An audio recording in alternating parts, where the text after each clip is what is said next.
Prime debate में आपका स्वागत है। कांग्रेस ने लोकसभा चुनाव के चुनावी घोषणा पत्र में नारा दिया था, कांग्रेस का हाथ आम आदमी के साथ। अब कांग्रेस ने देश भर के 51 जिलों में आधार कार्ड के आधार पर कैश सब्सिडी देने का ऐलान किया है। इस पहलकदमी को ऐतिहासिक बताते हुए केंद्र सरकार ने दावा किया है कि आपका पैसा आपके हाथ। जब ये दो पंक्तियां इकट्ठे बोली जाती हैं, कांग्रेस का हाथ आम आदमी के साथ, आपका पैसा आपके हाथ, तो ये एक कविता नहीं पर कविता जैसी चीज बन जाती है। क्या इससे और भी कुछ बनेगा? कांग्रेस ने सब्सिडी को सीधे बैंक खातों में जमा करने का ऐलान किया है। इससे जिन लोगों को सब्सिडी मिलनी है, उन्हें किसी सरकारी महकमे के चक्कर नहीं लगाने पड़ेंगे। कैश सब्सिडी मतलब जिन लोगों को सब्सिडी दी जानी है, अगर उनके पास आधार कार्ड है तो सब्सिडी की रकम उनके खाते में जमा की जाएगी। एक बात तो साफ है कि जिसको पैसा दिया जाना है वो उसी को मिलेगा। इससे बीच में कटौती होने की आशंका कम हो जाएगी। सवाल ये है, इसको ऐतिहासिक प्राप्ति कैसे माना जाए? कभी भूतपूर्व प्रधानमंत्री राजीव गांधी ने कहा था कि जन कल्याण की योजनाओं में 1 रुपए में से सिर्फ 15 पैसे ही लाभार्थी तक पहुंचते हैं, बाकी 85 पैसे बीच में ही गायब हो जाते हैं।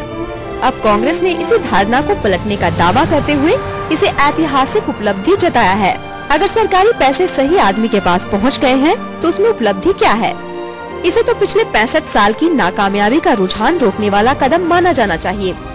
इस योजना के बारे में सवाल और भी हैं। एक सवाल तो भाजपा गुजरात चुनाव के साथ जोड़कर पूछ ही रही है, क्या ये वहाँ के मतदाता को लुभाने वाली बात नहीं है और ये चुनाव संहिता के घेरे का उल्लंघन नहीं है? कांग्रेस का जवाब है कि ये योजना पहले से बनाई जा रही है पर लागू चुनाव के बाद होने वाली है, तो ये किसी भी तरह से चुनाव संहिता का उल्लंघन नहीं है। देखना यही होगा कि क्या कांग्रेस अपने चुनाव प्रचार में इसका जिक्र नहीं करेगी। दूसरा सवाल आधार कार्ड को लेकर है। अब तक ये स्पष्ट नहीं हो पाया है कि आधार कार्ड कितने बने हैं और कब तक सभी नागरिकों के बन जाएंगे। इसके अलावा आधार कार्ड के बारे में कई सारे सवाल खड़े हैं जिनका अब तक पुख्ता जवाब नहीं मिला है। खैर, अभी तो कैश सब्सिडी के बारे में एक ही सवाल अहम है कि ये कितनी बड़ी उपलब्धि है। इन दिनों सब्सिडी लाभार्थियों के खाते में जमा करने की बात हो रही है। साथ ही केंद्र सरकार ने सब्सिडी बिल कम करने के लिए इस बार गेहूं के न्यूनतम समर्थन मूल्य को ना बढ़ाने का फैसला किया है। एक दौर चल रहा है कि सब्सिडियां खत्म नहीं तो कम से कम न्यूनतम जरूर कर दी जाएं। इन हालात में इस फैसले के क्या मायने हैं, पूछेंगे हम अपने मेहमानों से। हमारे साथ हैं सुखपाल सिंह खैरा, जो कांग्रेस के नेता हैं, रतनलाल कटारिया, जो भाजपा के नेता हैं, और प्रोफेसर मोहम्मद खालिद, जो पंजाब यूनिवर्सिटी में पॉलिटिकल साइंस पढ़ाते हैं। आप सभी का आज की इस चर्चा में स्वागत है। सुखपाल जी, पिछले 65 साल से जो करप्शन नहीं रुक पा रही थी, अगर हम उसको एक बार रोकने के लिए कोई एक इनिशिएटिव लेते हैं, खासतौर पे जब हमारे प्रधानमंत्री ने यह कहा था कि 85 पैसे जो हैं 1 रुपए से वो रास्ते में ही रह जाते हैं, तो इसको नाकामयाबी को खत्म करने का एक कदम माना जाए या इसको ऐतिहासिक कदम माना जाए? देखें, बेटर लेट देन नेवर। ना होने से तो अच्छा है जी। जो पिलफरेज हो रही थी, जो शिकायतें थी बहुत आम आदमियों की, को हमारे को बीच वाले लोग पैसे खा जाते हैं, लेट मिलते हैं, नहीं मिलते हैं जी। स्टेट की सरकारें बहुत सारी सेंट्रल स्कीम्स हैं, उनके फंड्स को डाइवर्ट कर देती है फॉर अदर पर्पसेस जी। जो बेनिफिशरीज थे लोग, काफी अरसे से ये एक सारे मुल्क में ये कंप्लेंट थी कि हमारे को पैसे नहीं मिले। इसलिए जो ये फैसला लिया गया है, एक तो आधार कार्ड बनेंगे जी, यूनिक आइडेंटिटी कार्ड्स जी। वो सिर्फ सब्सिडी लेने के लिए नहीं, नागरिकों के लिए सारे हिंदुस्तान में सारे सरकारी कामकाज के व्यवस्था में वो काम आएंगे जी। तो मैं तो समझता हूं कि ये वेलकम स्टेप है। इससे एक तो जो जैसे आपने बोला कि सरकारी पैसा खुर्द बुर्द होता है, तो इसमें तो कोई शक नहीं है होता जी, तो इसको रोका जाना बहुत जरूरी था। आपने ये भी फरमाया कि ये लेट आया है, पहले आना चाहिए था, मैं उसका भी इस बात की सपोर्ट करता हूं, लेकिन अब आया है क्योंकि इतना बड़ा काम है आधार कार्ड बनाना, या जैसे इलेक्शन कमीशन ने कोशिश की थी कि सबके आईडी वोटिंग आई कार्ड्स बनेंगे, वोटर आई कार्ड, तो आप देखिए कितनी देर लगी हिंदुस्तान में वोटर आई कार्ड्स बनाने को, उसको इम्प्लीमेंट और फाइनली 99 या 100% तक पहुंचाने को। So similarly this is a welcome step, और इससे करप्शन घटेगी। सेंट्रली फंडेड स्कीम्स जो हैं उनका पैसा सूबों की सरकारें अपनी मनमर्जी से डाइवर्ट नहीं करेंगी। जैसे मिसाल ही पंजाब में माइनॉरिटी स्कॉलरशिप्स मिलती थी गरीब बच्चों को, जी, वो ही नहीं मिल रही थी उनको। वो सरकार होल्ड कर लेती थी, पहले अपने पेंशन सैलरीज के बिल अदा करने लगते, बाद में गरीब बच्चों को वो देना। सो ऐसी कई और चीजें हैं जिनमें ये सब कुछ ठीक होगा। तो हमको हर बात को पॉलिटिसाइज नहीं करना चाहिए। अब जो गुजरात के साथ जोड़ दिया, ये तो पार्लियामेंट में जो बजट की घोषणा थी उसमें प्रणब मुखर्जी जो उस वक्त फाइनेंस मिनिस्टर थे, उनकी अनाउंसमेंट है जी। And therefore you can not connect this with the Gujarat elections, and it is going to be only implemented in 51 districts from January 1, 2013। वो इलेक्शन के बाद है। कटारिया जी, आपका क्या कहेंगे इसके बाद, खासतौर पे इससे क्या फायदा होने वाला है आम लोगों को, और दूसरी जो टाइमिंग के बारे में भाजपा लगातार बात कर रही है? भारतीय जनता पार्टी इस योजना का विरोध के लिए विरोध नहीं करना चाहती। हम केवल विरोध इसलिए कर रहे हैं कि इसकी टाइमिंग को लेकर, और भारत की संसद चल रही है और देश के अंदर डेमोक्रेसी है। अगर कोई इतना अहम फैसला लिए जाना है तो भारत की संसद से उसकी अनाउंसमेंट क्यों ना हो जी? कांग्रेस के कार्यालय से उसकी अनाउंसमेंट क्यों की जाए जी? और जिस प्रकार से पहले 2009 में नारा लगा कि कांग्रेस का हाथ आम आदमी के साथ और अब आपका पैसा आपके हाथ, आज तक जो 8.5 साल में ये जो हाथ था कांग्रेस का, आज तक तो ये 2G स्कैम मास्टर के साथ रहा, आज तक ये हाथ कोलगेट के घोटालाबाजों के साथ रहा, 8.5 साल तक ये हाथ जो था ये CWG घोटालेबाजों के साथ रहा। अब जबकि चुनाव आने वाला है, लोकसभा का चुनाव। कटारिया जी, मुझे लगता है कि हम जो जिस मुद्दे पे बात कर रहे हैं अपनी बात उस पे फोकस करें तो थोड़ा बेहतर रहेगा, क्योंकि यहाँ पर एक हिंदुस्तान में एक पूरा रुझान है कि पिलफरेज होती है, लगातार जो सरकारी पैसा है वो लाभार्थी के पास नहीं पहुंचता है।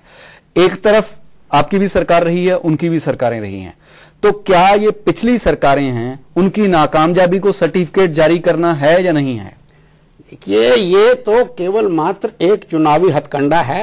अभी डायरेक्ट सब्सिडी देने का जो इस बात पे तो आप दोनों पार्टियां सहमत हैं कि जब जो ये स्टेप उठाया गया है, ये अच्छा कामयाब स्टेप हो सकता है, क्योंकि पिलफरेज होती है, जो पैसा आम लोगों के लिए जाता है वो उन तक नहीं पहुंचता है। ये भारत इतना बड़ा देश है, एक इतनी बड़ी योजना को लागू करने के लिए इंफ्रास्ट्रक्चर खड़ा करना, अभी तो केवल जो है 20 करोड़ कार्ड बने हैं आधार कार्ड। मैं आपको सवाल बिल्कुल अलग पूछ रहा हूं। मैं कह रहा हूं कि जो अभी तक पिलफरेज होती रही है, जो सरकारें बनी हैं, वो उस पिलफरेज को रोकने में नाकामयाब रही हैं, ये इसका सर्टिफिकेट है या नहीं है? देखिए, पहले भी नाकामयाब रही हैं जी, और जब ये योजना लागू होगी जी, इसके अंदर किस प्रकार की लीकेज है, किस प्रकार की बातें आने वाले समय में हैं, उन सब बातों के ऊपर अभी तक कोई जो है चर्चा नहीं हुई है जी। कि जिस प्रकार से मैं ये दावा करता हूं आज भी जी, कि जैसे पैसा जो है डायरेक्ट पंचायतों को आने लगा जी, लेकिन मेरा ये आरोप है जी कि आज भी किसी भी सरपंच को अगर कोई चेक लेना हो पेमेंट का जी, और वो नीचे से बनता है, वीडियो से बनता है, उसकी मिसाल पंजाब में हमने आपकी सरकार में देख ली है कि आपके एक मंत्री को उसी कारण पकड़ा गया है। देखिए, वो और उनको रिजाइन सारा ही पैसा खा गए। मैं ये कहना चाहूंगा कि आप मतलब मिसयूज जो है जी, वो कहीं पर भी किसी भी योजना का पहले भी होता रहा है, आगे भी होता रहेगा। और इस योजना के ऊपर अभी एक आधे साल के अंदर इतना बड़ा देश है, जब तक कोई एक नीति निर्धारण ठीक प्रकार से ना हो जाए, इफ्स एंड बट्स के ऊपर सारा चिंतन ना हो जाए, तो आनन फानन में किसी योजना को, क्योंकि लोकसभा का चुनाव आ गया है। इफ्स एंड बट की मैं बात करूंगा कि वो क्या है। खैर साहब, आप बिल्कुल ब्रीफ। मैं ब्रीफली ये कहना चाहता हूं, इन्होंने एक आपत्ति ये की है कि पार्लियामेंट से घोषणा क्यों नहीं की जी।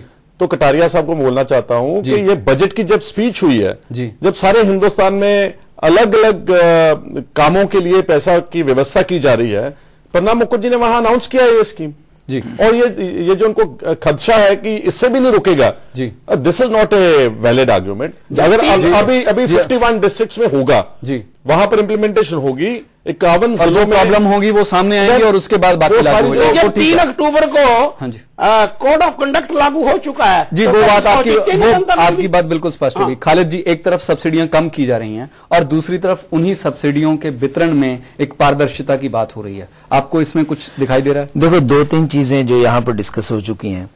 पहली तो चीज ये है, श्री राजीव गांधी ने जिस परिप्रेक्ष्य में ये बात कही थी वो था कि जो डेवलपमेंट के लिए पैसा जाता है वो सब्सिडी के संदर्भ में ये बात नहीं थी, वो डेवलपमेंट का पैसा जो सेंटर से आता है वो कहते थे 85 पैसे जो है वो। लेकिन उसके बाद जैसे दूसरी चीज हुआ उसमें टोटल ही दूसरी चीज जो है वो ये है कि डेवलपमेंटल रिफॉर्म जो है, एडमिनिस्ट्रेटिव रिफॉर्म जो है वो चलते रहते हैं। 2-3 एग्जांपल्स हैं रिसेंट ईयर्स की, आरटीए एक्ट है जैसे कि नरेगा की स्कीम है, ये चीजें जो है इन्होंने काफी, these are called radical revolutionary steps जी, और ऐसे ही एक ये स्टेप है। लेकिन अभी तो 95% इंडियन पॉपुलेशन को ये भी नहीं पता कि डायरेक्ट ट्रांसफर ऑफ सब्सिडी होगी क्या, ये क्या है क्या। सिर्फ कुछ सर्कल जो अवेयर हैं, जो पॉलिटिकली जागरूक हैं या एजुकेटेड तबका है जिनका इंटरेस्ट, जिनको वो सब्सिडी नहीं मिली है, सिर्फ उनको पता है, उनको तो बेचारों को भी पता ही नहीं है। दूसरी बात ये है कि अभी ये शुरू होना है 1 जनवरी से, अभी आधार कार्ड बेस्ड है। आधार कार्ड अभी जैसे कहा कि 20 करोड़ बने हैं, अभी पता नहीं कितने बनने हैं, कब बनेंगे कब नहीं बनेंगे, और it will take a lot of time. तो उसमें जो टाइमिंग है उसकी पॉलिटिक्स कहीं दिखाई देती है। उसके बाद 50 डिस्ट्रिक्ट में है, अभी 15 स्टेट्स में है, जिसमें 4 डिस्ट्रिक्ट जो है वो गुजरात के भी आते हैं जहां पर इलेक्शन भी है। तो जहां तक तो सवाल है कि ये टाइमिंग का, कि टाइमिंग ये है क्योंकि 2011 के बजट में ये बात सामने आई थी कि हमने यह लागू करना है डायरेक्ट सब्सिडी। जी बिल्कुल। 23 नवंबर को जब बैंकों की एक कॉन्फ्रेंस चल रही थी, वहां पर पी चिदम्बरम ने कहा कि आपके लिए कड़ा समय आ रहा है क्योंकि आपने ये स्कीम ऐसे करनी है। This is how it came to the public forum for the discussion. जहां तक डिस्कशन का सवाल है, अभी तो सिर्फ ये डिस्कशन लेवल पे है। 1 जनवरी से लागू होनी है, गवर्नमेंट कह रही है कि 30 दिसंबर तक शायद हम हर जगह लागू कर देंगे, which at this moment I feel के पॉसिबल नहीं होगा, क्योंकि जिस तरीके से हम चलते हैं, जैसे ये आइडेंटिटी कार्ड थे इलेक्शन कमीशन के, उनको कितनी देर लग गई। आधार कार्ड बन जाता है 3-3 महीने 4-4 महीने आता नहीं है, लोग कहते हैं साल नहीं आएगा। मेरा आधार कार्ड खुद बना था, मेरा ख्याल है 4 महीने बाद आया, अभी मेरा आया, फैमिली का आया ही नहीं है। कहने का मतलब यह है कि देयर आर मेनी पिटफॉल्स। अभी लागू हो जाने दीजिए स्कीम को, देखें कि इसमें से कौन सी चीजें ऐसी निकलती हैं जो हमें रोड़ा बनेगी और उन रोड़ों को दूर करना होगा। लेकिन ओवरऑल जो ये स्कीम है, it is a welcome step, क्योंकि इससे ये होगा कि जो सब्सिडी है, यानी एक मार्केट रेट है, एक सब्सिडाइज प्राइस है, जो उस दोनों का डिफरेंस है वो मेरे खाते में डायरेक्ट आ जाएगा। और पहले वो स्टेट गवर्नमेंट्स को देती थी, स्टेट गवर्नमेंट जो है वो परचेज करती थी मार्केट प्राइस पे, उस पर सब्सिडी डिटरमिन करती थी, वो सब्सिडी आगे ट्रांसफर होती थी। तो वो जो मध्यस्थ बीच का वो है वो सारा निकल जाएगा, डायरेक्ट हो जाएगा, इट विल बी गुड। लेकिन मुझे ये डर है कि लोग आधार कार्ड कितने गलत बनवाते हैं, कितने जाली आधार कार्ड बनेंगे, किस तरह से जाली लोग ये बैंकों में खाते ही ना, जिस तरह से चल रहा है जैसे हुआ तो है। लोगों को भी अपनी जिम्मेवारी दिखानी होगी। अगर सरकार जिम्मेवारी दिखा रही है, सरकार कह रही है कि हाँ भी हम ये करने के लिए तैयार हैं और ये करना चाहते हैं, लोगों को भी आगे आना चाहिए, ईमानदारी दिखानी चाहिए कि हाँ भी ये एक अच्छा स्टेप है। जो आपने पूरी बात कही उसमें एक दिलचस्प पेच ये है कि एक तरफ हम ये मान के चलते हैं कि जो ज्यादातर लोग हैं हिंदुस्तान के, उनको ये पता तक नहीं है कि ये ऐसी स्कीम है और लागू होने वाली है, और दूसरी तरफ हम उन्हीं लोगों से एक जिम्मेदारी की उम्मीद भी किए बैठे हैं। जिम्मेदारी इस बात में आपके पास अवेयरनेस होना एक और चीज, लेकिन अगर उनको ये अवेयरनेस होगी कि उनको कैसे बिहेव करना है इस मामले में, तो उनको ये भी पता लगेगा कि ये कौन सी स्कीम है, किसके तहत पता चलेगा। बिल्कुल मैं आपके पास वापस आऊंगा। अभी वक्त हो गया एक छोटे से ब्रेक का। ब्रेक के बाद हमारी ये चर्चा जारी रहेगी। ब्रेक के बाद आपका फिर स्वागत है। हम चर्चा कर रहे हैं यूपीए सरकार की नई योजना की, जिसके तहत जरूरतमंद जनता को कैश सब्सिडी दी जानी है। खैरा जी, एक बात है कि इस वक्त जो पूरा करप्शन का जो एक इकोनॉमिक्स है, जो उसका अर्थशास्त्र है, वो बदल रहा है। पहले ज्यादातर जो करप्शन थी वो सिर्फ सरकारी महकमों से या सरकारी योजनाओं से होती थी, डेवलपमेंट प्रोजेक्ट से होती थी। अब जो पूरा सेक्टर है वो जो प्राइवेट सेक्टर के साथ जुड़ के आ गया है, तो कहीं ना कहीं एक ये बात चल रही है कि जो सेक्टर छोटा हो रहा है उसमें ट्रांसपेरेंसी की बात हो रही है। Totally different subject. जो पब्लिक सेक्टर में या कहीं अलॉटमेंट में या जो बड़े आप चाहे वो टेलीकॉम की बात है, कोल ब्लॉक्स की है, इसको तो बहुत जोर से रोकना चाहिए और हिंदुस्तान की सरकार रोक भी रही है। अपने ही मिनिस्टर्स को, अपने इंपॉर्टेंट आदमियों को पकड़ के अंदर दिया जो लोग गलत थे, उसको चाहे भारतीय जनता पार्टी उसको एक्सप्लॉइट करके एक पॉलिटिकल इशू बनाए, लेकिन ये मानना पड़ेगा कि जितने जोर से इस गवर्नमेंट ने करप्शन को टैकल किया है in higher places and particularly in the public sector working, it is also an example by itself. जो बात आधार कार्ड की और कैश सब्सिडी की हो रही है, उसमें कहना चाहता हूं, मैं एक उदाहरण देना चाहता हूं अपने साथी कोलीग्स के लिए कि पंजाब में आटा दाल स्कीम है जी। अगर फर्ज करो आटा दाल स्कीम में लगभग 350-400 का राशन एक व्यक्ति को जाता है, उसमें बेनिफिट होता है, उसको सस्ता राशन दिया जाता है, लेकिन कितनी कंप्लेंट्स उठी पंजाब में, कभी दाल खराब है, कभी आटा खराब है, कभी उसकी डिपो होल्डर्स पैसा खा गए, कभी मिडिलमैन पैसा खा गए, तो बहुत सारा एक विवाद खड़ा हुआ। तो अगर ये जो बेनिफिशरीज हैं 13.5 लाख फैमिलीज हैं पंजाब में, वो आइडेंटिफाइड हैं और जितना हम कैलकुलेट कर लेंगे कि आटा दाल का जितना उनको बेनिफिट होना चाहिए वो उनके अकाउंट्स में ट्रांसफर हो जाएगा। So we will save how much of this whole working जो पैराफिनिलिया खड़ा किया है, जो पंसब के डिपो होल्डर वो अपना और काम करेंगे। अभी हाल ही में एक मकान रिपेयर के पैसे और नए मकान बनाने की जो छोटी छोटी ग्रांट्स हैं जी, पुराने मकान को रिपेयर करना बीपीएल लोगों को 15,000 रुपए दिया जाता है जी, नया बनाने के लिए शायद 45,000 रुपए थे जी। तो उसमें बहुत बड़ा एक विवाद उठा और करप्शन, भ्रष्टाचार जिसको बोलते हैं कि जो कुल पैसा था पंजाब का वो एक ही जिले में मुख्यमंत्री साहब ने मुक्तसर में डाल दिया सारा, बाकी सारा स्टेट ड्राई रह गया जी। तो अगर हमारे पास बीपीएल कंफर्म्ड होल्डर्स है पंजाब में, लिस्ट बनी हुई है हर ब्लॉक में जी, तो अगर हम कोई बीपीएल को लाभ देना चाहेंगे तो वो कैश सब्सिडी उनके अकाउंट्स में ट्रांसफर हो जाएगी। That will again save lot of corruption and all this mud स्लगिंग and जो कामकाज है उसमें काफी सरलता आएगी और काम का बोझ कम होगा इस जो स्कीम से। कटारिया जी, जो तमाम हम बात कर रहे हैं उसमें सिर्फ एक बात छोड़ के जो आपका एक ऐतराज है कि इसकी टाइमिंग में कुछ ना कुछ गड़बड़ लगती है, बाकी तो overall it's a positive step. तो बीजेपी इसको खुल के क्यों नहीं कह देती कि ये बहुत अच्छा कदम है? मैं यही कहना चाहता हूं कि ये एक अच्छा कदम एक वोट बैंक की पॉलिटिक्स को मद्देनजर रखकर जो लिया गया, कांग्रेस के हेडक्वार्टर से जो इसकी अनाउंसमेंट हुई, भारतीय जनता पार्टी एक तो इसकी इसीलिए आलोचना करती है जी। दूसरा, मैंने ये कहा कि देश इतना बड़ा है जी कि इस सारे देश के, देखिए जो वोट बैंक पॉलिटिक्स है, जब आप लोग चाहे कांग्रेस हो चाहे भाजपा हो, मेरी आप बात पूरी सुनिए पहले जी, बोलिए। इन सारी चीजों का अध्ययन करते समय जी इस बात को भी मद्देनजर रखे जाना चाहिए था कि जिसके हाथ में ये पैसा जाएगा जी वो गरीब आदमी है जी, जिसको सब्सिडी मिलने वाली है जी। कहीं वो इस इल्यूजन के चक्कर में तो नहीं आ जाएगा कि मैं तो अमीर बन गया, मेरे पास तो पैसा आ गया।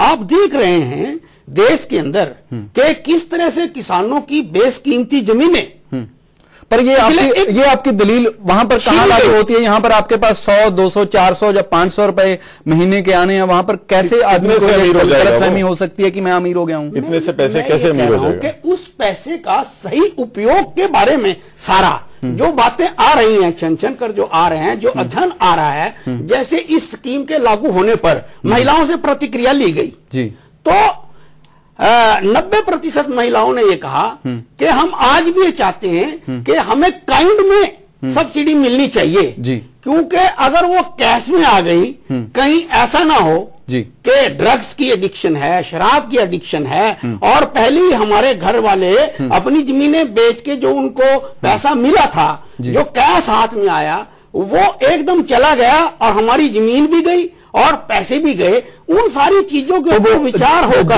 जमीन बेचकर जो करोड़ों रुपए आते हैं और सब्सिडी के जिसको पेंशन के 200 से 500 रुपए मिलने हैं, उनको एक साथ जोड़ के कैसे देखा जा सकता है? मैं ये कह रहा हूं, मुझे समझ में नहीं आया। मैं योजना का विरोध नहीं कर रहा हूं, मैं ये कह रहा हूं कि इस सारे के ऊपर दलील समझने की कोशिश इंफ्रास्ट्रक्चर खड़ा करके इसको सारे के सारा, इससे और भी चीजें जुड़ी हुई हैं, हिली एरियाज है, वहां पर आप बैंक कैसे ऑपरेट करेंगे जी? आप इन सारी चीजों को देखिए कि अभी 20 करोड़ बने हैं, 40 करोड़ और बनाने हैं, तो आप वो सब कुछ 6 महीने में करना चाहते हैं, जिसके लिए समय चाहिए था और एक लंबी डिस्कशन पार्लियामेंट के अंदर इसके ऊपर होनी चाहिए थी। जब जाके देश के सारे रिप्रेजेंटेटिव अपने अपने व्यूज पार्लियामेंट के अंदर रखते तो तब कुछ छन कर आता और फिर केस जो है वो सारा पार्लियामेंट की जो स्टैंडिंग कमेटीज हैं उनके अंदर जाकर सारी व्यापक चर्चा होने के बाद कोई योजना इंप्लीमेंट होती तो वो अच्छी रहती। मैं ये अभी जो पायलट प्रोजेक्ट है वो सिर्फ 51 जिलों में चलने वाला है। हाँ। तो क्या हम ये उम्मीद करें कि 51 जिलों में जब वो लागू हो जाएगा उसका जो एक्सपीरियंस रहेगा और आपके जो सारे जो सवाल हैं वो इकट्ठे मिलकर इसको बेहतर बनाने में योगदान डालेंगे? हाँ, ये तो सारा एक हाइपोथेटिकल क्वेश्चंस है। सारी चीजें जब सामने आएंगी तभी पता चलेगा। आज तो एक ये मैसेज गया है कि आपका पैसा आपके हाथ, पिछली बार कांग्रेस का हाथ आपके साथ और अब की बार आपका पैसा आपके हाथ, और इसका कोई गरीबों से लेना देना नहीं। एक गेम चेंजर के रूप में फाइनेंस मिनिस्टर ने भी क्लेम किया है, जयराम रमेश ने भी क्लेम किया है कि ये गेम चेंजर ये गेम चेंजर है। पिछली बार मनोरेगा थी जिसके अंदर इतना भ्रष्टाचार हुआ, जिसके अंदर इंडस्ट्री किया, एग्रीकल्चर जो है उन्होंने कटारिया साहब ने आप खुद मान लिया। दिलजीत जी एक मिनट जरा, अभी इन्होंने मनरेगा की बात की। मनरेगा में उठ रहा है ना सवाल के जो बेनिफिशरीज हैं, गरीब लोग हैं, उन तक पैसा ठीक अदायगी नहीं हो रही जी, तो उसी को तो खत्म करने के लिए कदम उठाया गया जी। और ये जो रूट इन्होंने बोला कि पहले पार्लियामेंट में हो, फिर डिस्कशन हो, फिर स्टैंडिंग कमेटी को जाए, ये तो बहुत लंबा रूट बताया उन्होंने। तभी तो गवर्नमेंट ने उसको एक एग्जाम्पल के तौर पर या उसको एक पायलट प्रोजेक्ट के तौर पर वहां 51 डिस्ट्रिक्ट्स में अगर उसमें कोई खामियां होंगी, कोई शिकायतें आएंगी, कुछ ऐसा हो जाएगा तो फिर उसको डेफिनेटली जो लीकेजेस उसको प्लग किया जाएगा। That is also good. आपकी बात के दफ्तर में होंगे बैठ कर देश के नहीं फैसला तो संसद क्या करेगी? संसद में हुआ ना जी, कांग्रेस के हेडक्वार्टर से घोषणा। आप बताएं वो फाइनेंस मिनिस्टर साहब ने अनाउंस किया कि नहीं किया? तो ये सारे वहां पर हाथ मलते रहेंगे बैठे जो सदन चल रहा है। फाइनेंस मिनिस्टर साहब ने पार्लियामेंट में रखा है ये मामला। सारे गुजरात के चुनाव को टारगेट करके इसकी घोषणा की गई जी। आपकी बात बिल्कुल। और जो मोदी साहब वहां अनाउंस कर रहे हैं कि मकान देंगे गरीबों को मुफ्त बना करके, ये करेंगे, वो तो इलेक्शन मैनिफेस्टो में है। वो is that not vote bank politics? Election manifesto, ये भी इलेक्शन मैनिफेस्टो में है कांग्रेस के। ये कैश फॉर दरअसल direct cash subsidy election manifesto Congress party के में है जी जी। खालिद जी, मुझे आपसे ये सवाल पूछना है कि हमारे मुल्क में जो सब्सिडीज हैं वो कम हो रही हैं, लगातार कम हो रही हैं, और सब्सिडीज का ओवरऑल जो जीडीपी में या पूरा बजट में जो हिस्सा है वो भी लगातार कम हो रहा है, और कोशिश की जा रही है कि और कम हो जाए। और दूसरी तरफ जो करप्शन का जो सेक्टर है वो बिल्कुल शिफ्ट हो रहा है, प्राइवेट सेक्टर की तरफ शिफ्ट हो रहा है। तो उसमें आपको क्या लगता है कि ये बहुत बड़ा कदम उस मामले में लोगों को राहत पहुंचाने के मामले में हो सकता है? देखो ऐसा है, जहां तक सब्सिडीज कम होने का सवाल है जी, थ्रू आउट वर्ल्ड सब्सिडीज कम हो रही हैं जी। इंडिया में मैं जरा एक लाइन और जोड़ दूं कि थ्रू आउट वर्ल्ड सब्सिडीज कम हो रही हैं और गवर्नमेंट की जो ऐसे मामलों में जो ट्रांसपेरेंसी वो पूरी दुनिया में बढ़ रही है। लेकिन करप्शन का सेक्टर पूरी दुनिया में बढ़ रहा है। आप मुझे बोलने दीजिए जी। दूसरी बात यह है कि इंडिया की जो सिचुएशन है उसमें यह है कि सब्सिडीज तो हैं, लेकिन सब्सिडीज जनता तक जो एक्चुअल डिजर्व करते हैं उन तक नहीं पहुंचती हैं या बहुत कम पहुंचती हैं।